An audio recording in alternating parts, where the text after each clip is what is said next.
In every NBA draft, teams are always looking for that new, up-and-coming prospect to improve their overall roster, and in every case, when you're drafting in the lottery, you're looking to land a future franchise player, a player that will define the direction of your franchise for years to come. But in a lot of cases, you also see a lot of busted draft pick selections you thought were going to be high-level players in the NBA, even if they were raw and project players at the time that they were drafted, that were going to need some time to acclimate to the NBA, and it leads to teams later down the line wishing they had drafted someone else when they realize the pick is not going to pan out and turn into the player that they thought that they would.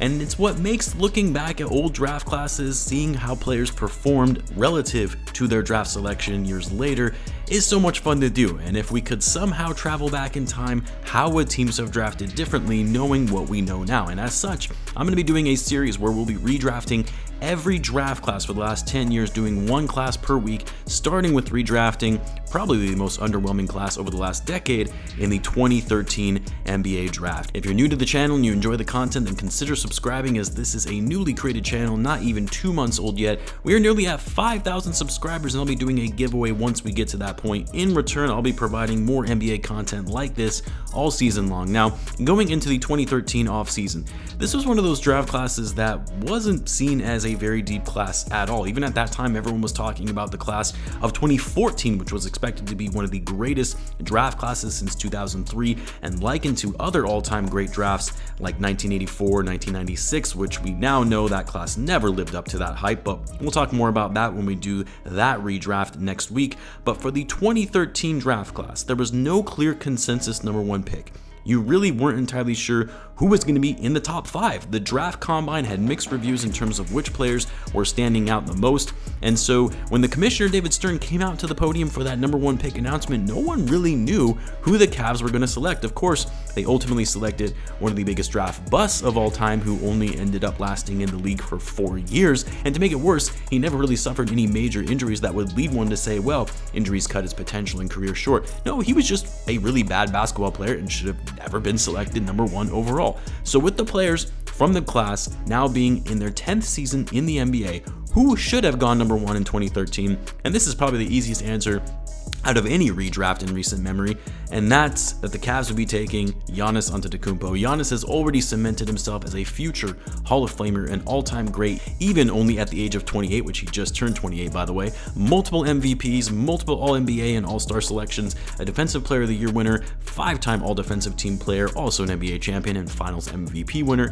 In my opinion, he's the best player in the league currently, and in such a weak draft class, selecting Giannis number 1 overall is a no-brainer, which, by the way, could you imagine Giannis being on the Cavs, that Cavs team with LeBron and Kyrie? Although I say that, and most likely the Cavs would have just moved Giannis to get Kevin Love in that trade that they ultimately used to move Anthony Bennett and Andrew Wiggins to the Wolves to get Kevin Love. But man, that would have been such an exciting team to watch, with a young budding Giannis Antetokounmpo playing alongside Kyrie Irving and LeBron James. At number 2, the Orlando Magic selected Victor Oladipo, which Oladipo went on to have some really good years before he ultimately got injured and is now more or less an average role player. So instead, we're actually going to draft Rudy Gobert, number 2 overall, who went 27th in that class. Gobert maybe wouldn't have been one of the best fits for the Magic at that time, considering they had Nikola Vucevic, who they just acquired in that Dwight Howard 3-team trade a couple years back. But given Gobert's production, being one of the greatest defenders in the game, an excellent rim protector, elite level rebounder, I'm sure they would have either found ways to get Vucevic and Gobert to work as twin towers, or move one of them in a trade, with their value being as high as they were at their young ages. But hey, based on what the Magic are doing right now and having like 5 centers on their roster, maybe they would have been able to make this work out.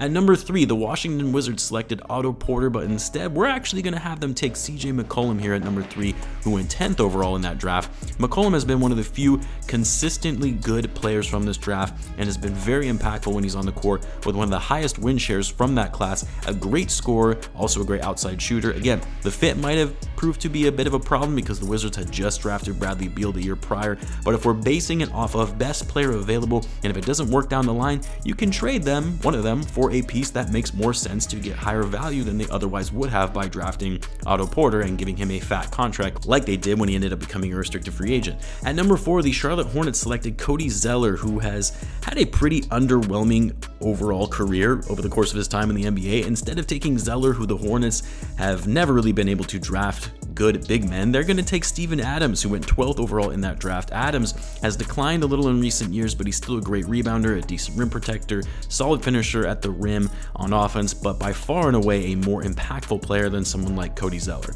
With the 5th overall pick, the Suns ended up taking Alex Len, which again, still crazy to me that these were some of the players who were selected in the top 5 in that NBA draft. Again, speaks to just how weak this draft class was and how the scouting reports coming out of the combine were just all over the place. But either way, most certainly the Suns are not taking Alex Len 5th overall, and instead the Suns are actually going to take Dennis Schroeder, who was taken 17th in that draft. I know Schroeder has had an up and down career, and really ever since declining that massive extension from the Lakers and then having to settle for one-year deals ever since then, and really not being the same caliber player after making that decision. But leading up to that, Schroeder was actually a great player, both on the Hawks and the Thunder, averaging over 18 points per game, a solid passer, averaging over 6 assists as well. He also developed his outside shot as the league started moving towards more perimeter scoring. Again, it's crazy to say Schroeder should have been selected 5th in a redraft, but as I go through the rest of these, you realize just how bad this class was. By the way, I'm only going to be redrafting the top 10 picks for the purposes of these videos, in case you were wondering, but with the number 6 pick,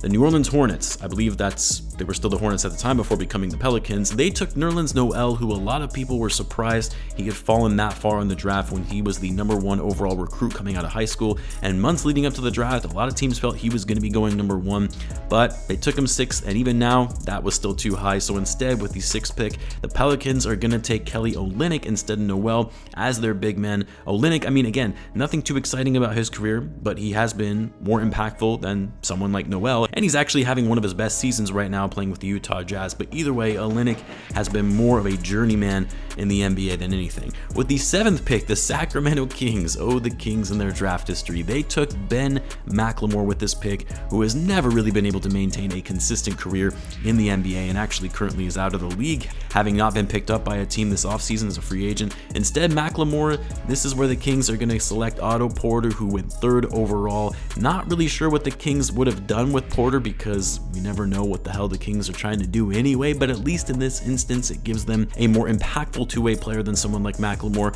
who would have been a nice player to go alongside Cousins at that time. For Otto Porter, the main piece with him was the injuries that have really kept him back from being a solid, reliable player in the NBA. With the 8th overall pick, the Detroit Pistons selected Kentavious Caldwell-Pope, which surprisingly, I'm actually going to have them keep this pick, even in a redraft. There aren't too many players who are that much better to take with the number 8 pick based on who's still available on the board in this redraft, except for maybe Mason Plumlee or Tim Hardaway, maybe even Victor Oladipo, who I'll get to. But KCP, decent enough, good athletic forward, a decent scorer. I would like this pick for the Pistons even in a redraft.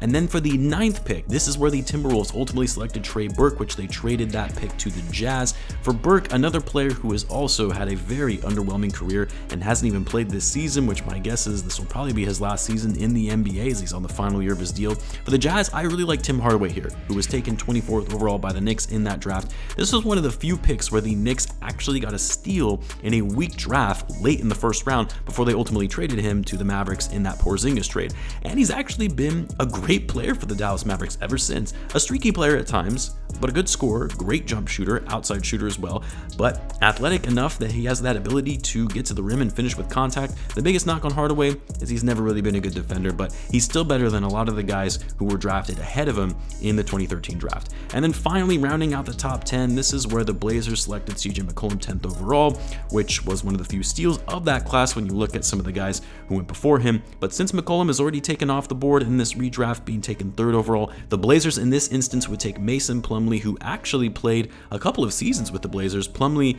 I mean, for his flaws, surprisingly has the 4th highest win share total of anyone from that draft.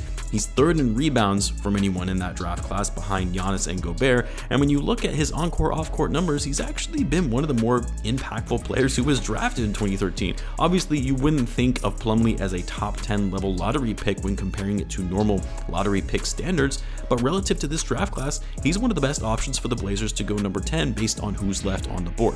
Gorgui Dieng also is really the only other option that would really be considered here for Plumlee. Plumlee, by the way, was taken 22nd overall in that draft. So there you have it, redrafting the 2013 draft class based on how things have shaken out with these players nearly 10 years later. Let me know in the comments what you guys would have done differently to redraft some of these selections. Be sure to subscribe, and I'll catch you guys in the next one.